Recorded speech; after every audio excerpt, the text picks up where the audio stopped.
Jadi Aisyah itu sewaktu kecil, atau diri Aisyah itulah intinya kayak gitu, orangnya manja dan nakal. Manja, nakal.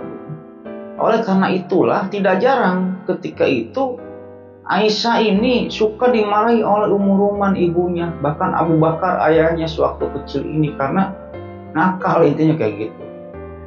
Nah ketika kecil ini kalau misalnya Aisyah ini dimarahi oleh ibunya, dia ini suka nangis di balik pintu. Balik pintu nangis aja. Nanti kadang kalau misalnya ada Rasulullah main ke rumah Abu Bakar, Aisyah ini suka ngadu. Suka ngadu ke Rasulullah. Lagi nangis itu, ya Rasulullah, ada apa Aisyah? Aku dimarahi sama ibuku. Nanti umur-umurnya ibunya dimarahi lagi sama Rasulullah. Umur kamu jangan marah-marahi Aisyah aja. Gitu. Tolonglah jagain Aisyah untukku. Tapi ya Rasulullah, dia menceritakan sebuah rahasia katanya kepada. Dan bukti kecerdasan Aisyah juga pernah ditunjukkan sewaktu Aisyah ini masih kecil. Jadi ketika itu Aisyah ini lagi bermain-main boneka. Ketika itu Aisyah ini mempunyai sebuah boneka kuda. Nah boneka kuda milik Aisyah ini mempunyai sayap. Ketika itu Rasulullah ini datang ke rumah Abu Bakar untuk berkunjung ke rumah Abu Bakar. Ketika itu melihat Aisyah ini sedang bermain-main boneka kuda itu. Ketika itu Rasul bertanya kepada Aisyah, ya Aisyah, kamu sedang apa? Saya sedang bermain-main boneka ya Rasulullah. Ini apa? Ini boneka kuda ya Rasulullah, kata Aisyah. Ketika itu Rasulullah bertanya lagi, kok kuda mempunyai sayap? Kata Rasul ketika itu kepada Aisyah. Ketika itu Aisyah menjawab, bukankah kuda perang Nabi Sulaiman ini mempunyai sayap? Kata Aisyah ketika itu. Mendengar jawaban Aisyah tersebut, Rasulullah ini kagum gitu. Kagum, kok anak sekecil itu pengetahuan sangat luas meskipun Aisyah ini usianya masih kecil gitu. Nah itulah bukti kecerdasan Aisyah, bukti kejeniusan Aisyah, bukti pengetahuan Aisyah ini luas meskipun ketika itu usianya masih kecil. Intinya singkat cerita, Sayyidah Khawlah binti Hakim ini pergilah ke Aisyah, ke Abu Bakar, diketuk pintu rumahnya, tuk tuk tuk tuk tuk, dibukalah sama Abu Bakar ketika itu. Ada apa Khawlah, kata Abu Bakar ini. Abu Bakar, selamat ya selamat, keberkahan bakal ada di keluargamu katanya, kata Sayyidah Khawlah ini. Apa maksudnya Sayyidah Khawlah? Jadi gini Abu Bakar, ini saya kesini ini disuruh oleh Rasulullah. Untuk apa? Kata Abu Bakar ini. Untuk melamar Aisyah. Jadi Rasulullah ini berniat untuk menikah dengan Aisyah. Saya disuruh menyampaikan lamaran Rasulullah ini kepada kamu Abu Bakar. Ketika itu lamaran Rasulullah ini ditolak oleh Abu Bakar. Gitu.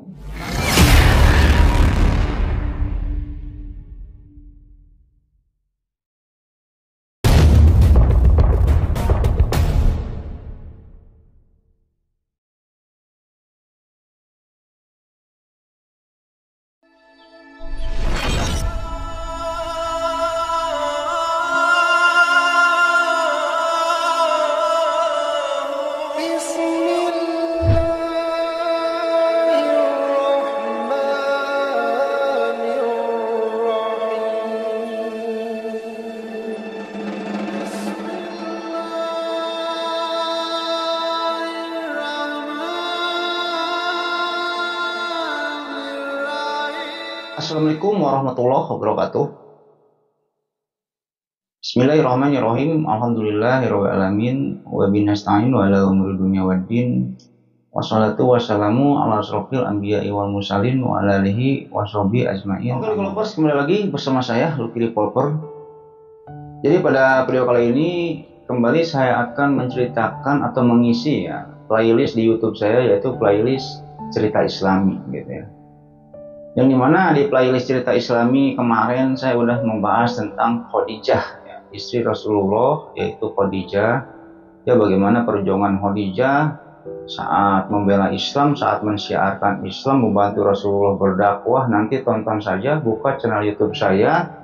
Di sana ada playlist cerita Islami, nanti tonton aja part 1 sampai part berapa tuh. Saya udah kupas tuntas tentang masalah Khadijah itu. Nah yang dimana di cerita ini saya akan kembali menceritakan istri Rasulullah setelah Khadijah gitu. Yaitu siapa? Aisyah, ya, Aisyah. Ya, mungkin Lucky Lover sudah mengenal ya Aisyah itu gitu ya. Karena ada lagunya ya, Aisyah, sungguh manis cintamu dengan Nabi. Kita lanjutin sendiri, takut kena hak cipta. Ya oke, mungkin sebelum kita lanjut membahas tentang Sayyidah Aisyah ini, ya tak bosan-bosan saya mengingatkan kepada Lucky Lover semua ya. Jangan lupa like, comment, and subscribe. Supaya apa? Supaya saya tambah bersemangat untuk membuat konten-konten selanjutnya. Dan bagi Lucky Lover semua yang sudah subscribe gitu di channel YouTube ini, saya banyak ucapkan terima kasih. Mudah-mudahan amal baik Lucky Lover semua yang sudah subscribe di channel YouTube ini dibalas kebaikannya oleh Allah Subhanahu Wa Taala berpuluh-puluh kali lipat, beratus-ratus kali lipat, beribu-ribu kali lipat, dan berjuta kali lipat. Oke, kita lanjut ke ceritanya. Nah, jadi sepeninggalannya Sayyidah Khadijah gitu ya, Rasulullah ini sangat terpukul sekali. Sangat terpukul sekali, yang dimana ketika itu Rasulullah ini menduda lama lah istilahnya kayak gitu. Sampai pada akhirnya bertemulah atau menikahlah dengan Aisyah.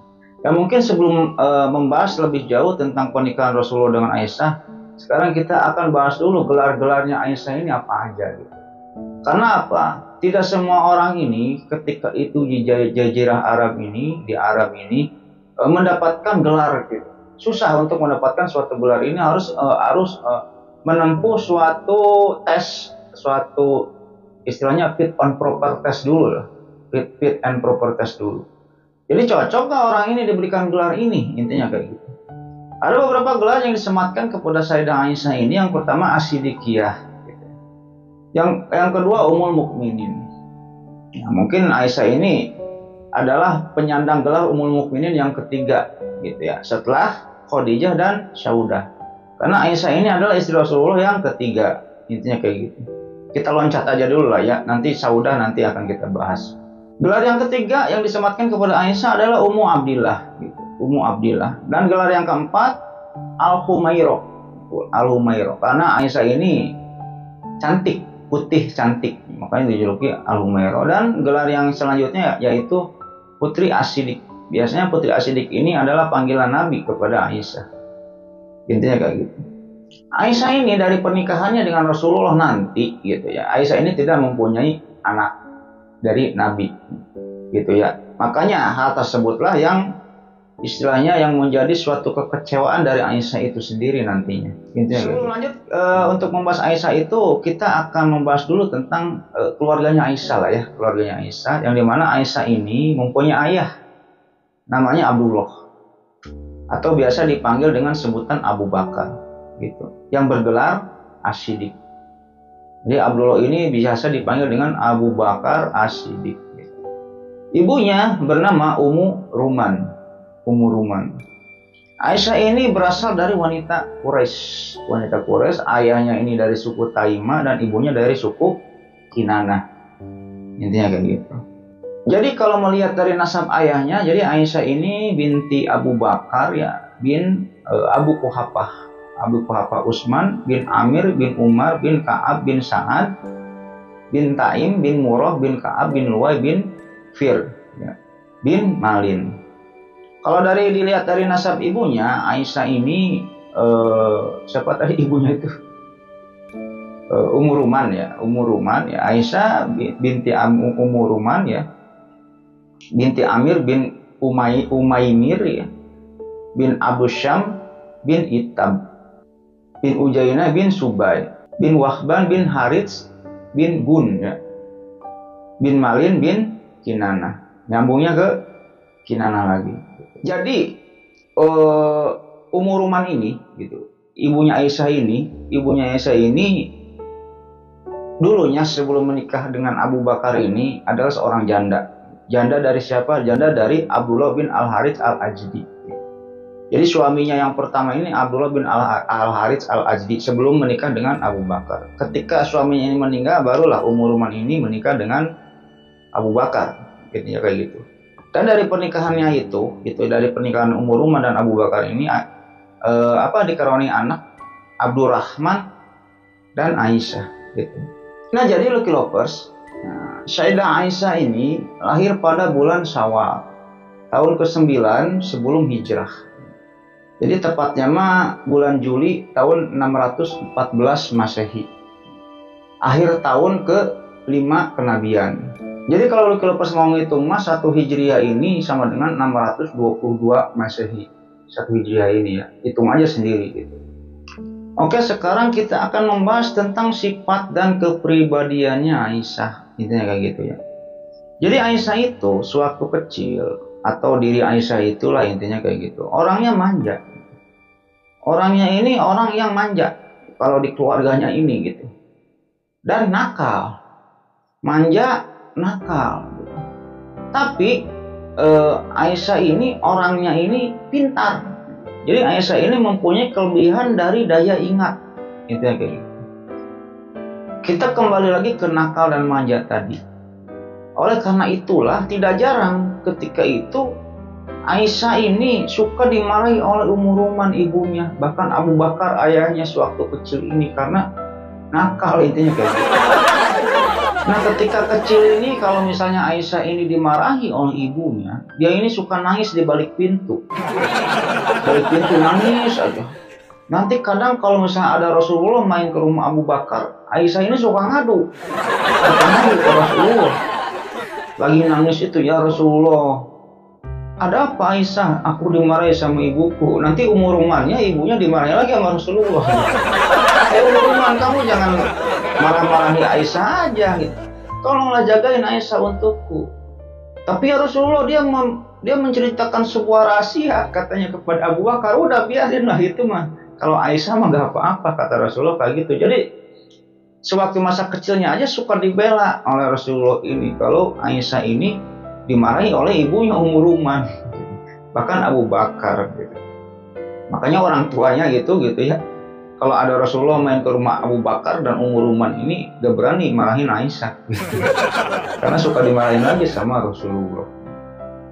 Nah selain itu Aisyah juga memiliki kecerdasan gitu. Jadi kelebihan Aisyah ini ada di kecerdasan dan daya ingat gitu. Daya ingatnya ini kuat gitu.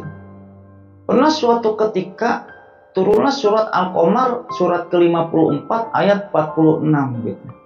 Ketika surat itu turun, ketika itu Aisyah ini masih kecil dan Rasulullah ini sedang duduk atau sedang dekat gitu dengan Aisyah. Ketika turun Aisyah mah udah hafal gitu ya. Sahabat-sahabat Rasulullah belum hafal, ketika itu Aisyah mah udah hafal duluan. Oh, dulu surat Al-Qamar ini turun sewaktu Rasul ada di sampingku, kata Aisyah. Karena ketika itu Aisyah ini daya ingatnya kuat gitu. Dan Aisyah juga istilahnya pertumbuhannya termasuk cepat gitu. Kalau kan ada ya kalau di zaman sekarang ini orang yang istilahnya masih muda mukanya kelihatan tua gitu. Kalau enggak orang yang sudah tua mukanya kelihatan muda, baby face gitu. Nah kalau Aisyah ini termasuk orang yang masih muda tapi pertumbuhannya cepat, kayak udah orang dewasa, orang gede. Padahal umurnya baru 9 tahun gitu, tapi udah tumbuh berkembangnya cepat. Istilahnya apa ya? Kalau bahasa Inggrisnya mah bongsor lah. Kalau bahasa Inggrisnya mah bongsor. Intinya kayak gitu. Dan selain itu Aisyah juga orangnya ini jenius. Aisyah juga orangnya jenius. Jadi Aisyah ini selalu haus akan ilmu. Aisyah ini digembleng dari kecil oleh Abu Bakar dan Ruman ini. Kalau mengenai masalah pendidikan itu sangat keras sekali. Intinya kayak gitu. Pernah suatu ketika Aisyah ini lagi bermain-main dengan teman-temannya gitu ya. Bermain-main di rumah gitu. Di rumahnya Aisyah ada teman-temannya lah. Aisyah ketika itu waktu umur 5 tahun lebih lah. Lagi bermain-main kayak gitu. Datang Rasulullah. Cik. Melihat Rasulullah datang, teman-temannya ini pergi. Setelah teman-temannya pergi ya, karena ya teman-temannya pergi karena menghargai Rasulullah datang gitu ya. Setelah teman-teman Aisyah ini pergi, sama Rasulullah dipanggil lagi, sini kamu sini, jangan pergi, udah lanjutin bermain lagi. Hanya teman-temannya pada balik lagi main lagi dengan Aisyah. Nah itulah bukti bahwa Rasulullah sayang kepada anak kecil. Rasul ini paling sayang, paling nyaah kepada anak kecil ini paling sayang gitu. Makanya di zaman-zaman sekarang ada ya orang tua yang mukulin anaknya sampai babak belur gitu ya. Sampai KDRT gitu ya, orang tua mukulin anak-anaknya, itu nggak boleh lah ya. Sangat tidak dianjurkan gitu. Karena itu sangat tidak mencerminkan perilaku Rasulullah. Intinya kayak gitu. Dan bukti kecerdasan Aisyah juga pernah ditunjukkan sewaktu Aisyah ini masih kecil. Jadi ketika itu Aisyah ini lagi bermain-main boneka. Ketika itu Aisyah ini mempunyai sebuah boneka kuda. Nah, boneka kuda milik Aisyah ini mempunyai sayap. Ketika itu Rasulullah ini datang ke rumah Abu Bakar untuk berkunjung ke rumah Abu Bakar. Ketika itu melihat Aisyah ini sedang bermain-main boneka kuda itu. Ketika itu Rasul bertanya kepada Aisyah, "Ya Aisyah, kamu sedang apa?" "Saya sedang bermain-main boneka ya Rasulullah." "Ini apa?" "Ini boneka kuda ya Rasulullah," kata Aisyah. Ketika itu Rasulullah bertanya lagi, "Kok kuda mempunyai sayap?" kata Rasul ketika itu kepada Aisyah. Ketika itu Aisyah menjawab, "Bukankah kuda perang Nabi Sulaiman ini mempunyai sayap?" kata Aisyah ketika itu. Mendengar jawaban Aisyah tersebut, Rasulullah ini kagum gitu. Kagum, kok anak sekecil itu pengetahuan sangat luas meskipun Aisyah ini usianya masih kecil gitu. Nah, itulah bukti kecerdasan Aisyah, bukti kejeniusan Aisyah, bukti pengetahuan Aisyah ini luas meskipun ketika itu usianya masih kecil. Intinya oke, kita sekarang akan membahas tentang intinya bagaimana pernikahan perjalanan gitu ya, perjalanan pernikahan Rasulullah ini dengan Sayyidah Aisyah ini. Jadi Rasulullah ini menikah dengan Aisyah ini intinya melalui perantara macomblang. Kan di kita ada ya suka banyak macomblang ya. Kalau misalnya saya suka sama Ariel Tatum nih, macomblangnya misalnya Raffi Ahmad, tolong sampein dong salam saya kepada Ariel Tatum. Nah, Rasulullah juga mempunyai macomblang ketika itu waktu Rasulullah ini sebelum menikah dengan Aisyah. Siapa macomblangnya? Macomblangnya itu yaitu Sayyidah Khawlah binti Hakim. Sayyidah Khawlah binti Hakim ini istrinya Utsman bin Maz'un. Jadi Utsman bin Maz'un ini sahabat Nabi. Oke, kita flashback ke belakang. Jadi sepeninggalannya Sayyidah Khadijah, Rasul ini lama tidak nikah lagi lah, intinya kayak gitu. Nah, ketika itu istilahnya gini ya, Sayyidah Khawlah ini melihat intinya kayak gitu. Kok Rasul ini kok kasihan gitu. Gak mempunyai pendamping, gak mempunyai istri gitu, kemana-mana sendiri, dakwah sendiri. Kalau sama Khadijah kan, kalau dakwahnya ditentang misalnya, nanti lihat aja ya di video Khadijah, di playlist Khadijah. Ya pulang ke rumah suka ada yang istilahnya apa, menasehatin gitu ya, menasehatin, udah sabar memberikan semangat. Ketika itu Sayyidah Khawlah binti Hakim ini melihat, wah ini saya harus mencarikan pendamping buat Rasulullah. Kata Sayyidah Khawlah kayak gitu dalam hatinya. Akhirnya ketika Rasulullah sedang sendiri gitu, disamperinlah oleh Sayyidah Khawlah binti Hakim itu. Akhirnya ditanyalah, "Wahai Rasulullah, apakah kamu tidak ingin menikah?" katanya. Ketika itu Rasulullah menjawab, "Menikah dengan siapa ya Khawlah?" Ketika itu Khawlah ngomong lagi kepada Rasulullah ini gitu. Ya terserah Rasulullah. Rasulullah maunya menikah dengan siapa? Mau yang janda apa mau yang perawan? Kata Khawlah ketika itu. Terus ketika itu Rasulullah bertanya lagi, yang perawan siapa? Yang janda siapa? Kata Rasulullah ini. Ketika itu Sayyidah Khawlah menjawab lagi gitu. Kalau yang janda ini adalah Saudah. Dan kalau yang perawan adalah anak dari seseorang yang paling kamu cintai, yaitu Aisyah gitu. Kalau seorang yang paling dicintai Rasulullah kan Abu Bakar. Setelah itu Rasulullah bilang, "Ya udah, tolong sampaikan lamaranku kepada keduanya." Akhirnya Sayyidah Khawlah setelah diperintahkan oleh Rasulullah ini untuk melamarkan intinya Saudah sama Aisyah, pergilah. Ya sebenarnya perginya ke Saudah dulu ya, ke Saudah baru ke Aisyah. Saudah kita tinggalkan dulu aja lah ya. Nanti akan kita bahas di cerita lain. Akhirnya singkat cerita, Sayyidah Khawlah binti Hakim ini pergilah ke Aisyah, ke Abu Bakar, diketuk pintu rumahnya, tuk. Dibukalah sama Abu Bakar ketika itu. Ada apa kaulah, kata Abu Bakar ini. Abu Bakar, selamat, selamat ya selamat. Keberkahan bakal ada di keluargamu, katanya. Kata Sayyidah Khawlah ini. Apa maksudnya Sayyidah Khawlah? Jadi gini Abu Bakar, ini saya kesini ini disuruh oleh Rasulullah. Untuk apa? Kata Abu Bakar ini. Untuk melamar Aisyah. Jadi Rasulullah ini berniat untuk menikah dengan Aisyah. Saya disuruh menyampaikan lamaran Rasulullah ini kepada kamu, Abu Bakar. Ketika itu lamaran Rasulullah ini ditolak oleh Abu Bakar, gitu. Karena apa? Karena ketika itu Abu Bakar dengan Rasulullah ini sudah terikat perjanjian atau perikatan persaudaraan, gitu. Perjanjian persaudaraan atau ada yang disebut takhi. Jadi takhi itu ketika itu ya, orang-orang Arab ini biasa mengikatkan dirinya dengan seseorang, gitu. Kita bersaudara ya, gitu. Kita bersaudara ya. Nah, kalau seseorang dengan seseorang itu sudah terikat takhi atau perjanjian persaudaraan, gitu ya, jadi tidak boleh menikah. Jadi tidak boleh menikah. Anak-anaknya ini tidak boleh menikahi anaknya dan sebagainya, kayak satu susu lah, kayak gitulah. Tolong sampaikan dulu kepada Rasulullah, kata Abu Bakar ketika itu. Apakah boleh istilahnya saya dengan Rasulullah ini kan sudah terikat takhi nih. Boleh nggak Rasulullah menikahi anak saya Aisyah? Akhirnya pergi lagi Saudah siapa tadi? Khawlah ini ya, Sayyidah Khawlah binti Hakim ini pergi lagi ke Rasulullah. Ya Rasulullah, kata Abu Bakar, Rasul kan dengan Abu Bakar ini sudah terikat takhi nih, boleh nggak menikah dengan Aisyah?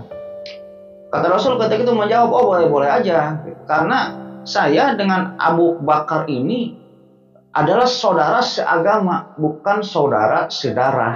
Intinya kayak gitu. Akhirnya disampaikan lagi oleh Sayyidah Khawlah ini kepada Abu Bakar. Ya Abu Bakar, boleh nih kata Rasul nih. Karena Abu Bakar kamu dengan Rasulullah ini saudara seagama, bukan saudara sedarah. Nah ketika itu udahlah ya, pergi lah ya. Akhirnya intinya Abu Bakar ini mau lah ya, intinya mau menerima lamaran Rasul. Ketika itu pergi aja Sayyidah Khawlah ini menyampaikan lagi, oke siap ya Rasul, kemudian gitu ya. Akhirnya di malam harinya ketika itu Abu Bakar ini masih pusing. Abu Bakar ini masih pusing. Pusingnya karena apa gitu? Karena sebelum Rasulullah melamar Aisyah, Aisyah itu sudah dilamar gitu. Akhirnya bingung ketika itu Abu Bakar ini. Ya ibu ke Ruman ini, aduh ini gimana ya Rasul melamar Aisyah? Itu si Jubair gimana nanti gitu. Nah jadi Aisyah ini sebelum dilamar oleh Rasul ini udah dilamar dulu gitu oleh seseorang yang bernama Jubair bin Mut'im bin Adi gitu.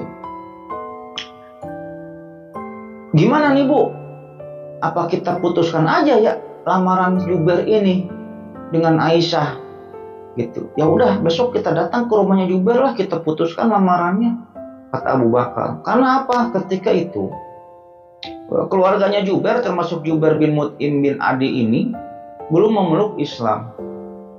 Akhirnya singkat cerita esok pun tiba Abu Bakar dengan Ruman ini pergi ke rumahnya Jubair, bertemu dengan orang tuanya Jubair. Intinya setelah bertemu menjelaskan Abu Bakar ketika itu saya ingin memutuskan hubungan intinya lah pertunangan gitu murahnya atau lamarannya bapak-bapak sekalian gitu antara Jubair dengan Aisyah. Karena apa? Rasulullah telah melamar Aisyah kemarin. Akhirnya berembuk lagi orang tuanya Jubair ini, bapaknya Jubair dengan ibunya Jubair ini berembuk lagi. Bu, gimana Bu? Kita putuskan aja apa gimana nih? Kata bapaknya sama ibunya Jubair. Udah putuskan aja lah.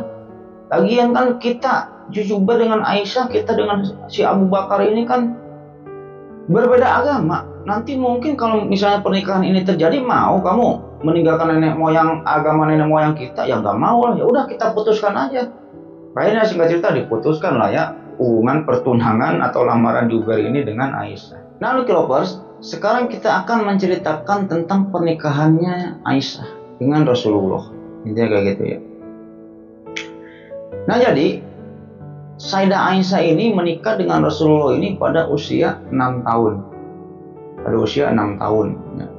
Akan tetapi ketika itu setelah Sayyidah Aisyah ini pada usia 6 tahun ini menikah dengan Rasulullah, Sayyidah Aisyah ini tidak tinggal serumah dengan Rasulullah. Akan tetapi selama 3 tahun gitu, tinggal dulu bersama ibu dan bapaknya Abu Bakar dan Ummu Ruman ini. 2 tahun 3 bulan di Mekah, 7 bulan di Madinah. Nah, barulah setelah usia 9 tahun Aisyah ini berbulan madu dengan Rasulullah. Intinya kayak gitu.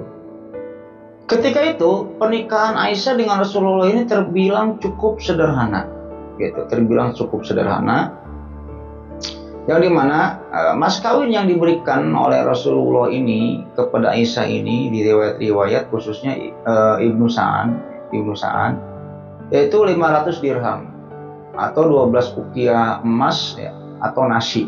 Gitu. Jadi kalau 1 dirham ini 4 juta. Gitu. Kalau 1 ukiah ini 40 dirham. Hitung aja 12 ukiah emas gitu, 12 ukiah emas. Nah, jadi 1 ukiah ini 40 dirham. 1 dirham ini 4 juta kalau sekarang. Ada riwayat juga 500 dirham gitu. Kaliin aja sendiri, intinya kayak gitu ya. Kalau 1 nasi ini 20 dirham, 1 nasi ini 20 dirham. Aisyah dengan Rasulullah ini menikah pada bulan Syawal tahun ketiga sebelum hijrah, atau di bulan Mei tahun 620 Masehi.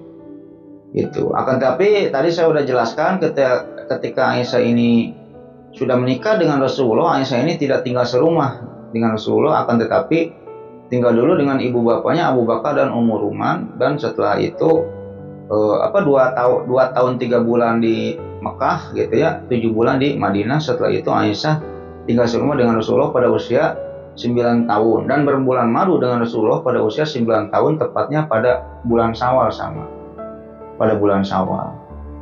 Intinya kayak gitu.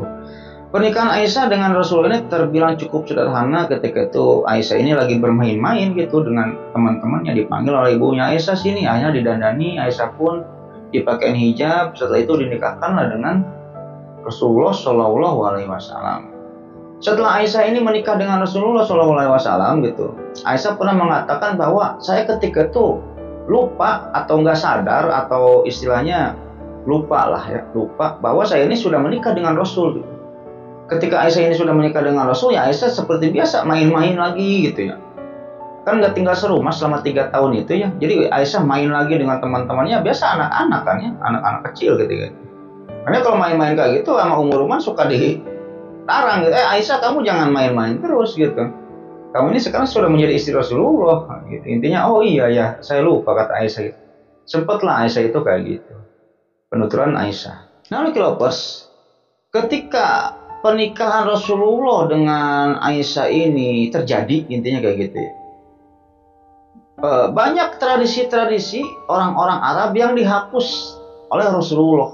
Gitu. Intinya pernikahan Rasulullah dengan Aisyah ini mengakibatkan intinya banyaknya tradisi yang dihapus, gitu. Tradisi orang Arab yang dihapus, yang dimana ketika itu biasalah orang Arab mah ya ngarang-ngarang wae gitu ya.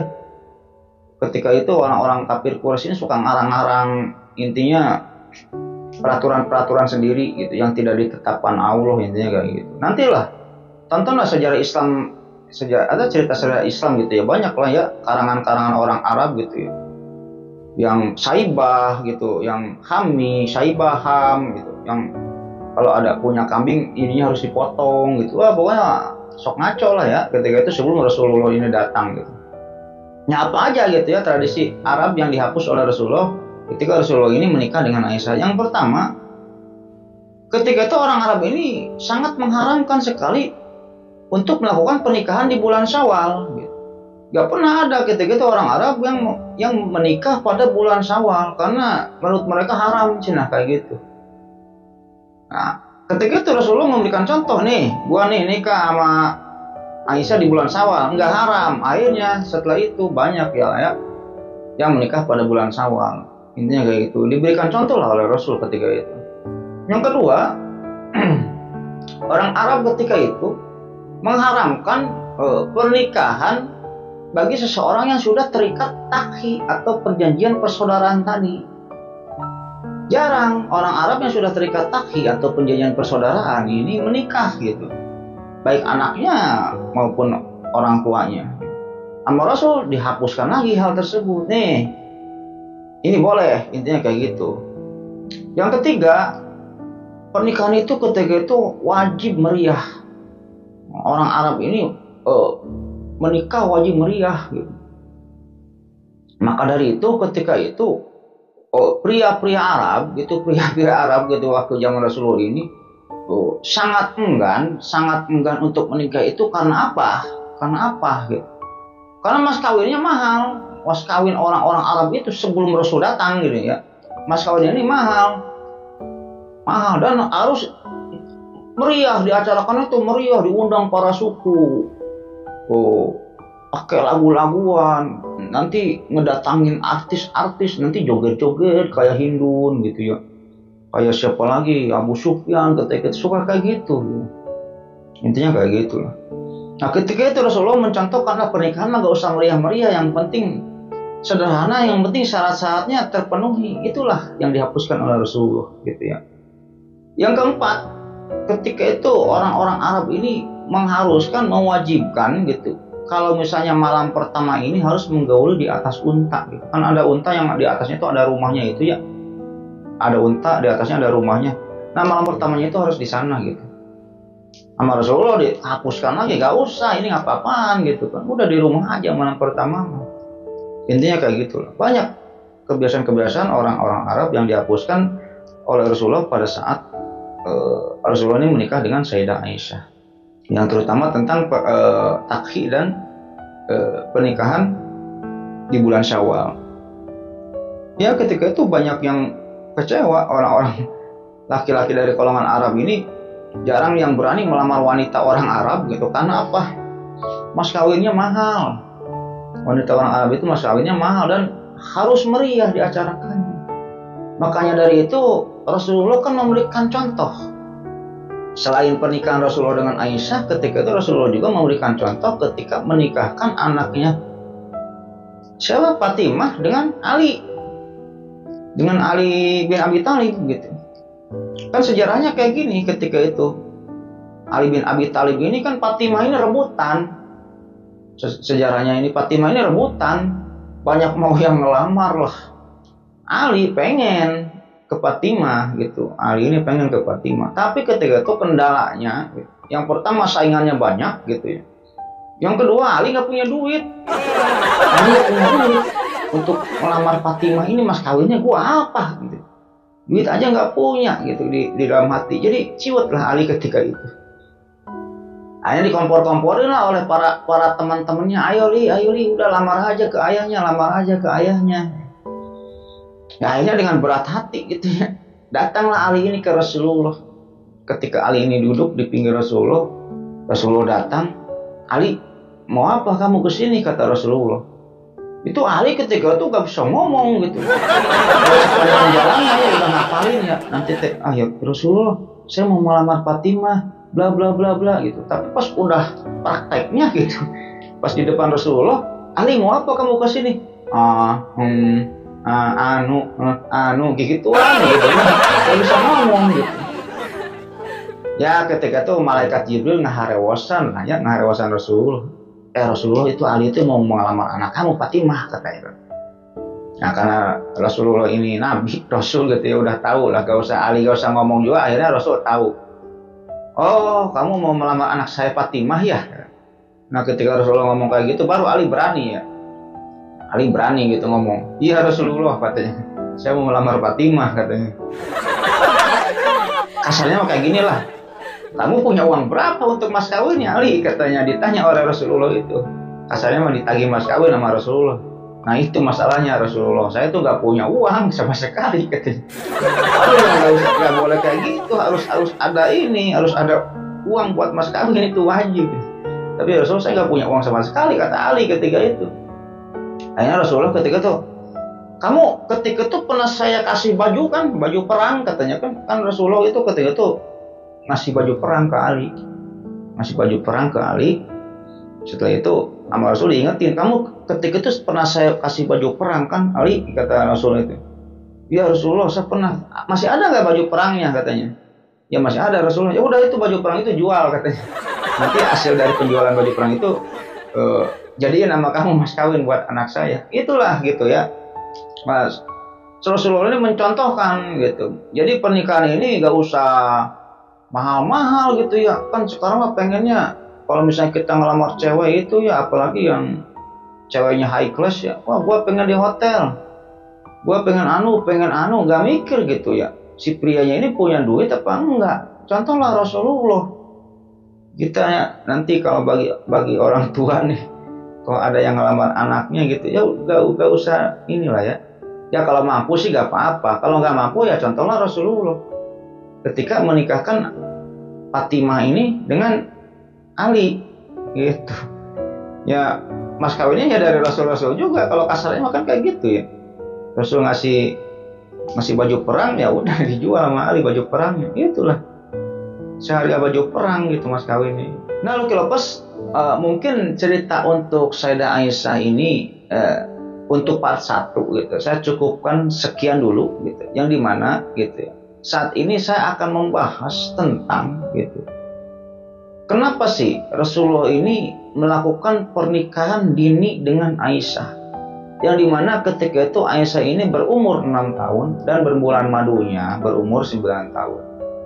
Saya akan kupas tuntas di sini. Intinya kayak gitu. Nah Lucky Lopers, berhubungan dengan pernikahan dini antara Rasulullah dengan Aisyah ini gitu ya. Banyak orang-orang saat ini gitu ya yang membenci Islam dan membenci Rasulullah. Ini menyerang kepada perihal pernikahan dininya Rasulullah ini dengan Aisyah. Ini Rasul nggak ada, intinya kayak gini. Ya Rasul nggak ada orang yang lebih besar gitu kan, 20 tahun atau 30 tahun. Ini kan Aisyah masih kecil kok dinikahi. Intinya kayak gitu loh. Ya banyaklah orang yang benci Islam menyerang Rasulullah ini gitu, dan menyerang Islam ini dari segi pernikahan dininya Rasulullah dengan Aisyah. Intinya kayak gitu. Masa anak 9 tahun bulan madu, intinya kayak gitu ya. Intinya kayak gitu. Oke, akan saya bahas satu persatu gitu. Yang pertama gitu loh kelopersnya. Semua tingkah laku Rasulullah ya, semua tindak tanduk Rasulullah gitu ya, baik itu perbuatan gitu, baik itu ucapan, baik itu mimpi ya, itu semua adalah berasal dari wahyu. Makanya gitu ya, jalannya Rasulullah itu harus ditiru oleh kita, berarti perbuatan gitu ya. Ucapannya Rasulullah gitu, berarti ucapan gitu. Nah itu tuh semuanya itu wahyu, bukan atas dasar kemauannya atau hawa nafsunya sendiri. Semua yang dilakukan Rasulullah. Bahkan mimpi pun harus kita ikuti. Rasulullah mimpi apa? Ya ikuti. Kan ada hadis qudsi gitu ya. Hadis qauli, hadis fi'li, hadis takriri, intinya kayak gitu. Nah, berhubungan dengan pernikahan Rasulullah dengan Aisyah ini gitu ya. Jadi Rasulullah ketika itu pernah bermimpi didatangi oleh malaikat. Dan di riwayat ada yang menyebutkan malaikat yang mendatangi Rasulullah itu adalah Jibril. Didatangi oleh malaikat, dan malaikat ini memberikan suatu hadiah kepada Rasulullah itu, yaitu sesuatu yang terbungkus oleh kain sutra, oleh kain gitu ya. Ya Rasulullah, ini buat kamu, kata malaikat itu. Kata Rasulullah, ini apa? Ya udah buka aja. Bukalah. Ketika kain itu dibuka, ternyata Aisyah. Rasulullah bertanya kepada malaikat itu, ini siapa? Ini istrimu ya Rasulullah. Ini istrimu ya Muhammad. Kata malaikat itu. Bahkan mimpi tersebut gitu ya. Mimpi tersebut berlangsung selama 2 kali. Jadi Rasulullah mimpi lagi, diberikan hadiah oleh malaikat yang ada di riwayat malaikat Jibril, sesuatu yang terbungkus oleh kain sutra. Ketika dibuka kain itu oleh Rasulullah, isinya Aisyah. Ketika bertanya, ini siapa? Ini istrimu. Nah ini ketika itu Rasulullah pun berdoa, jika ini adalah, intinya kalau ini petunjuk dari Allah, pasti gak akan kemana-mana, pasti Aisyah nantinya bakal menikah dengan saya. Akhirnya kan benar. Intinya kayak gitu. Itu yang pertama. Nah ketika itu Rasulullah juga menceritakan kejadian itu kepada Aisyah ya, setelah menikah dengan Aisyah. Aisyah, sebenarnya aku pernah didatangi oleh malaikat yang intinya memberikanku hadiah yang terbungkus dengan kain sutra, dan ketika aku buka, itu kamu, intinya kayak gitulah. Yang kedua gitu ya, kenapa pernikahan dini ini terjadi gitu antara Rasulullah dengan Aisyah? Yaitu bertujuan gitu untuk mengokohkan dan merekatkan hubungan antara kekhilafahan dan kenabian. Intinya kayak gitu. Banyak ketika itu wanita-wanita yang mau menikah dengan Rasulullah gitu. Kalau cowok-cowok mah banyak kan yang menjadi sahabat, banyak. Tapi kalau cewek-cewek ini jarang. Makanya Aisyah ini dipilih oleh Allah ini, dan Abu Bakar pun senang menyetujui, karena untuk merekatkan antara hubungan Abu Bakar ini dengan Rasulullah sebagai istilahnya mertua dan menantu. Intinya kayak gitu. Alasan yang ketiga, kenapa Rasulullah dengan Aisyah ini melakukan pernikahan ini? Alasan yang ketiga, karena hal tersebut merupakan suatu kebiasaan, termasuk hal biasa di Jazirah Arab, di Arab ketika itu. Jadi melihat hal tersebut, kita jangan memandangnya dari kacamata zaman sekarang. Coba kita pandang dari kacamata zaman dulu. Ketika zaman dulu, orang-orang Arab, cewek sama cowok ini menikah gitu. Cewek-ceweknya ini masih belia, masih anak-anak. Masih umur 9 tahun, masih umur 10 tahun, ini udah pada menikah. Karena orang-orang Arab ketika itu terkenal dengan anti jinah. Anti jinah, cewek-ceweknya ini anti jinah. Makanya saya pernah mengatakan di sejarah Islam, di playlist sejarah Islam gitu, jarang sekali orang-orang Arab yang wanita Arab gitu yang menjanda lama gitu.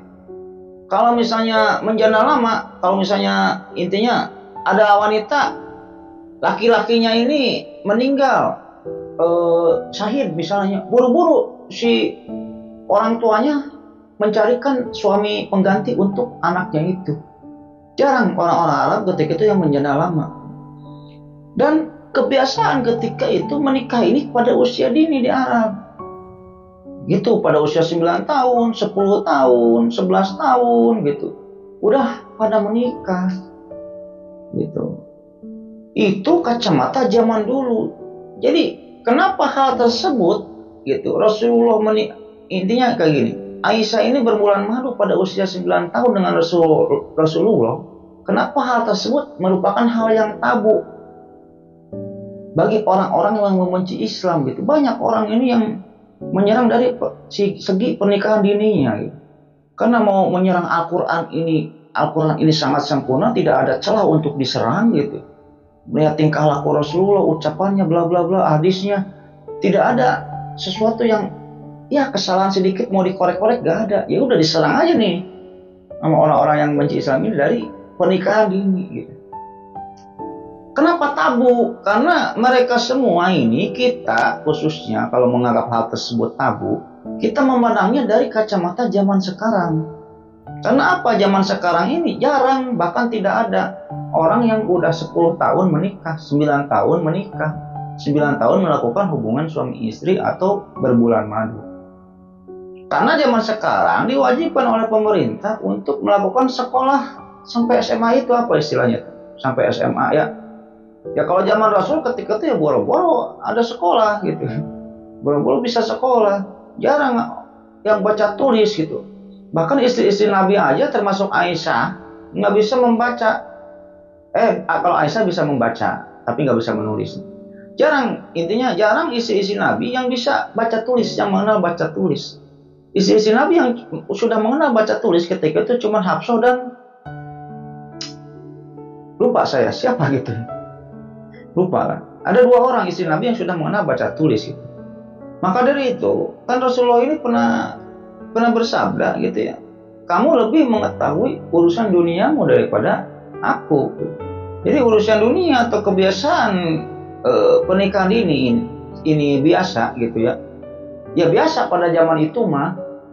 Kalau zaman sekarang memang tabu. Jadi kita melihatnya jangan dari kacamata zaman sekarang, tapi pandang dari kacamata zaman dulu. Khadijah, istri Rasul yang pertama, pernikahan pertamanya kan di umur 10 tahun. Jadi Khadijah sebelum menikah dengan Rasulullah ini kan sudah menjanda 2 kali gitu ya. kalau nggak salah dengan Hindun dan dengan Atik, suami Khadijah ini, Hindun dengan Atik. Tapi pernikahan pertama ini pada usia 10 tahun Khadijah. Yang dimana ketika itu, pada saat Khadijah ini menikah pada usia 10 tahun dan pada saat istilahnya Sayyidah Aisyah dengan Rasulullah ini berbulan madu pada usia 9 tahun dan melakukan pernikahan di usia dini, tidak ada orang-orang Quraisy atau suku-suku yang ketika itu bahkan musuh Rasul sendiri tidak mencela hal tersebut. Intinya kayak gitu. Ketika itu orang-orang kafir Quraisy, ketika Rasulullah yang menikah dengan Aisyah pada usia dini, tidak ada yang mencela. Meskipun orang kafir Quraisy itu musuh Rasul ketika itu, suku-suku lain pun tidak ada yang mencela perihal pernikahan dini itu. Karena apa? Hal tersebut sudah biasa dilakukan ketika itu. Intinya kayak gitu. Paham lo Lovers ya? Paham. Nah selain itu Lovers ya, orang-orang yang membenci Islam, membenci Rasulullah khususnya, selain menyerang dari segi pernikahan dininya dengan Aisyah ini, gitu. Orang-orang yang benci Islam ini biasanya menyerang dari sisi banyaknya istri Nabi, banyaknya istri Rasul, gitu. Ya ada yang bilang Rasul ini tukang kawin lah, Rasul ini poligaminya kebanyakan lah, Rasul ini misalnya lah bermacam-macam lah ya, karena memandang istri Rasul ini banyak. Intinya kayak gitu. Ada juga yang bilang Rasul ini menentang surat An-Nisa ayat 3 dan sebagainya. Itu adalah pendapat-pendapat yang batil, pendapat-pendapat yang salah tentang seseorang yang membenci Islam dan membenci Rasulullah. Perlu saya jelaskan di sini, Lovers. Kenapa Rasul istrinya banyak? Gitu ya. Yang pertama, gitu. Hal tersebut adalah bonus dari Allah. Gitu. Tapi Bang, di surat An-Nisa ayat 3, carilah atau pilihlah istri-istri yang kamu senangi 2, 3 atau 4 dan berlaku adillah. Jika tidak bisa adil, tak cukuplah 1. Nah kan sampai 4 batasnya. Kok Rasul banyak Bang istrinya, gitu kan? Ya itu mah Rasul, kekasih Allah, gitu.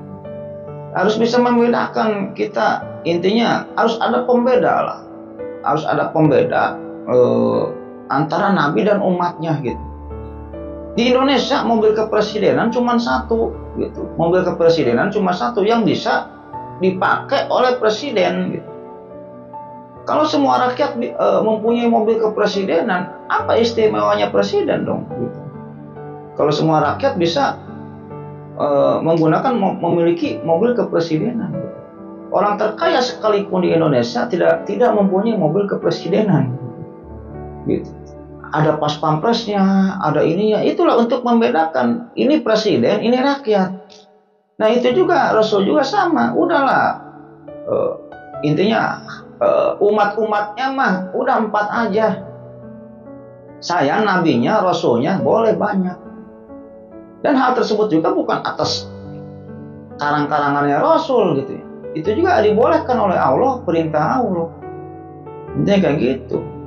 Jadi surat An-Nisa ayat 3 ini tidak berlaku, gitu. Bagi Rasulullah ini tidak berlaku. Karena apa?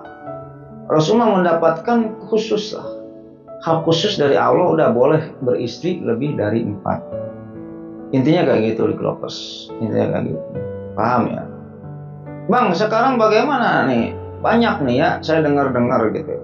Saya mendengar banyak orang yang beristri lebih dari 4 dan orang tersebut beragama Islam. Ya nggak boleh. Nggak boleh, emang dia Rasul. Intinya kayak gitu kan. Nggak boleh. Kalau kita mah 4 batasnya. Kita mah 4. Tapi kalau misalnya Nabi Muhammad mah diberikan hak khusus oleh Allah. Intinya kayak gitu.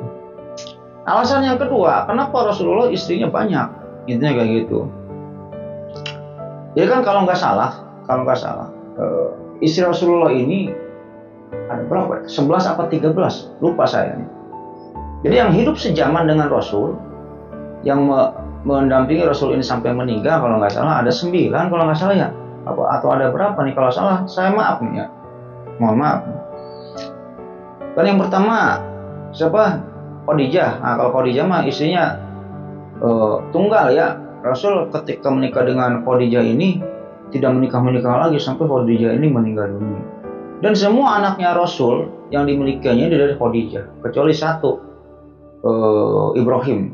Kalau Ibrahim itu dari Maria Al-Qibtiyah. Kita loncat ke Saudah. Kan Saudah, Hafsah gitu ya.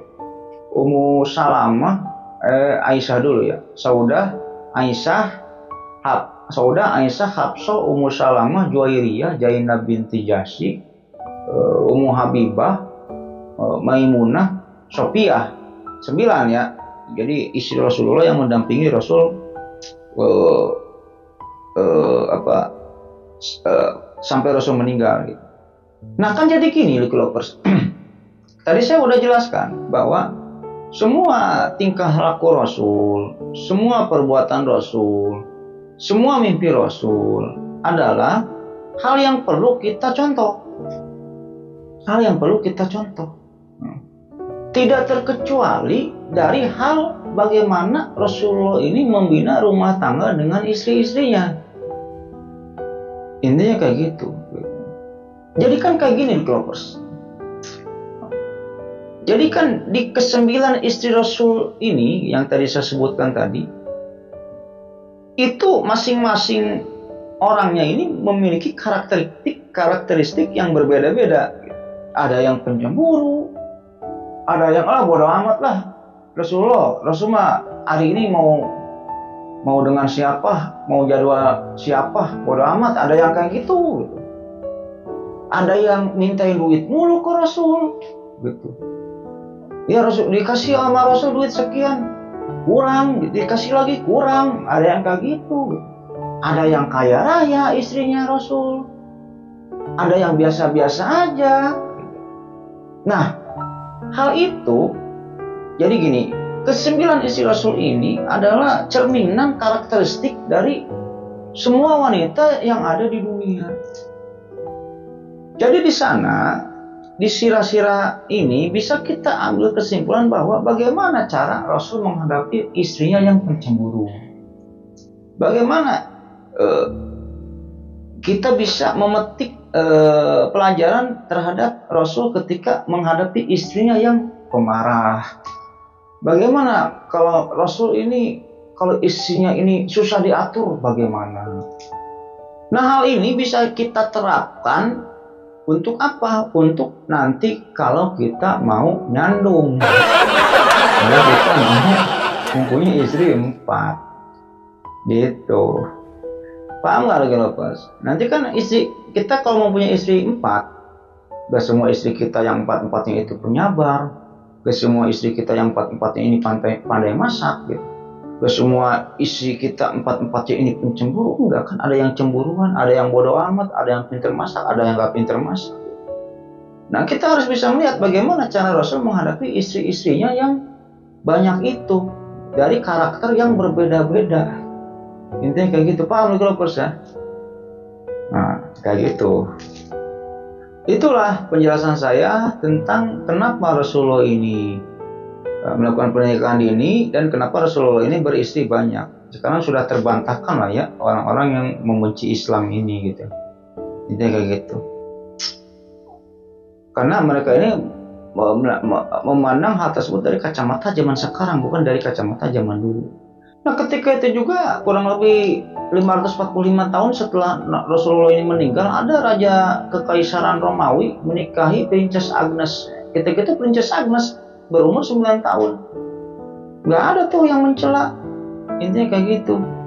Pada abad sekarang juga, abad ke-20, Prancis dan Kanada memperbolehkan seorang laki-laki dan wanita ini melakukan hubungan suami istri. Intinya kayak gitu ya, di usia 11 tahun. Di Jepang usia 13 tahun sudah boleh. Filipina 12 tahun sudah boleh. Di Amerika Serikat 14 tahun. Ya, itu. Gak ada yang mencela. Tapi kenapa Rasul dicela? Intinya kayak gitulah ya. Ya tadi mungkin saya jelaskan alasan-alasannya itu. Ya mungkin gitu aja Lovers ya. Cerita untuk pada video kali ini ya. Mudah-mudahan menghibur gitu ya. Jadi ambil sisi baiknya, buang sisi jeleknya. Dan jika saya ada salah-salah kata atau salah-salah nama atau kesalahan apa saja yang ada di cerita ini atau di video ini, ya itu mungkin kesalahan saya pribadi gitu. Dan saya tidak sengaja untuk melakukan hal tersebut. Intinya kayak gitu. Ya ambil sisi baiknya, buang sisi jeleknya dalam cerita ini. Intinya kayak gitu Lovers ya. Dan saya ucapkan terima kasih kepada developer semua atau penonton yang sudah menonton video ini sampai dengan selesai gitu ya. Dan tak lupa juga saya mengingatkan kepada developer semua ya. Jangan lupa like, comment, and subscribe. Supaya apa? Supaya saya tambah bersemangat untuk membuat konten-konten selanjutnya gitu. Dan bagi developer semua atau penonton yang sedang menonton video ini yang sudah subscribe, saya banyak ucapkan terima kasih. Mudah-mudahan amal baik developer semua yang sudah subscribe dibalas kebaikannya oleh Allah Subhanahu Wa Taala berpuluh-puluh kali lipat, beratus-ratus kali lipat, beribu-ribu kali lipat, dan berjuta kali lipat. Oke, sebelum ceritanya saya tutup, terlebih dahulu saya akan mendoakan kepada developer semua gitu ya. Allahumma inna nas'aluka bi anna lakal hamdu la ilaha illa anta wa dakala sadaqal mananu barius samawati wal ardh dzul jalali wal ikram ya hayyu qayyum. Mudah-mudahan developer semua diberikan kesehatan, diberikan umur yang panjang, diberikan rezeki yang melimpah. Nah, jika ada developer semua atau keluarganya yang sedang sakit, mudah-mudahan cepat diangkat penyakitnya dan disembuhkan penyakitnya oleh Allah Subhanahu Wa Taala dan tidak disakitkan lagi sampai wafat. Nah, jika ada yang masih sehat, developer yang masih sehat atau keluarganya yang masih sehat, ya mudah-mudahan diperpanjang nikmat sehatnya oleh Allah Subhanahu Wa Taala dan tidak disakitkan lagi sampai wafat juga. Jika developer semua ada yang mempunyai utang kepada orang lain atau orang lain yang mempunyai utang kepada developer, ya mudah-mudahan ya kedua belah pihak segera diberikan rezekinya oleh Allah Subhanahu Wa Taala dan bisa membayarkan utang-utangnya tersebut kepada developer semua atau developer semua bisa membayarkan utang yang diutanginya itu kepada orang lain. Intinya kayak gitu. Dan jika developer semua ya baik pria maupun wanita gitu, ada yang belum mempunyai jodoh nih, pacaran putusnya mudah-mudahan cepat dipertemukan jodohnya oleh Allah Subhanahu Wa Taala ya. Jika seorang pria mudah-mudahan dipertemukan jodohnya oleh Allah Subhanahu Wa Taala dengan seorang wanita yang cantik, yang baik, yang solehah, yang sayang kepada suami. Jika seorang wanita mudah-mudahan dipertemukan jodohnya dengan seorang pria yang ganteng, yang gagah, yang tampan, yang berwibawa, yang soleh, yang sayang kepada istri, terutama yang mempunyai kepribadian ya, punya mobil pribadi, punya rumah pribadi, punya perusahaan pribadi. Dan yang terutama ya, mudah-mudahan kita semua ya, termasuk saya nantinya dikumpulkan dalam surganya Allah Subhanahu Wa Taala nanti di hari akhir dan mendapatkan syafaat darinya. Mungkin gitu aja kalau saya cerita pada video kali ini, mudah-mudahan menghibur ya. Ambil sisi baiknya, buang sisi jeleknya. Akhir kata, Allahumma sholli ala sayyidina Muhammad wa ala ali sayyidina Muhammad. Wabillahi taufiq wal hidayah. Wassalamualaikum warahmatullahi wabarakatuh.